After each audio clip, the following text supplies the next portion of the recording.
পার হয়ে যায় গরু, পার হয় গাড়ি, মাঝখান উঁচু তার, ঢালু তার পাড়ি। বলছিলাম, ডুমুরিয়া উপজেলা শিবনগর এবং চটচটিয়া গ্রামের সংযোগকারী এই ব্রিজ। এই ব্রিজটি গ্যাংরাইল নদীর উপর নির্মিত হয়েছে। এই ব্রিজ নির্মাণের আগে দুই পাড়ের মানুষের জীবন ছিল নদী দ্বারা আলাদা করা। হাসপাতাল, স্কুল, বাজার, জরুরি প্রয়োজনে সময় নষ্ট হতো ঘন্টার পর ঘন্টা। এই ব্রিজ সেই দূরত্বকে কয়েক মিনিটে নামিয়ে এনেছে এবং এই নদী পারাপারের একমাত্র অবলম্বন ছিল নৌকা। যে নৌকার ঘাট এখনো সেভাবেই পড়ে আছে শূন্য অবস্থায়। কেউ সেখানে এখন পার হতেও আসে না, নদীতে পা ভিজিয়ে দেখতেও আসে না। এই একটি ব্রিজ পাল্টে দিয়েছে এলাকার দৃশ্যপট।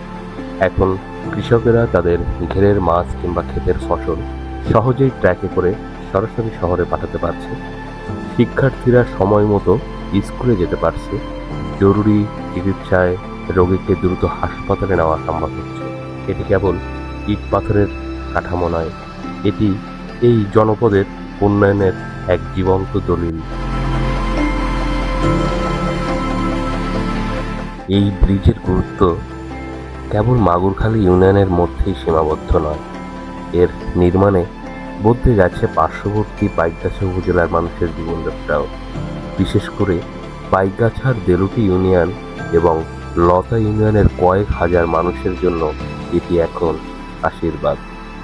আগে যেখানে দীর্ঘ পথ ঘুরে বা নৌকায় করে ঝুঁকি নিয়ে চলাচল করতে হতো, এখন এই ব্রিজের কল্যাণে ডুমুরিয়া ও খুলনার সাথে তাদের সরাসরি এবং দ্রুত যোগাযোগ স্থাপিত হয়েছে।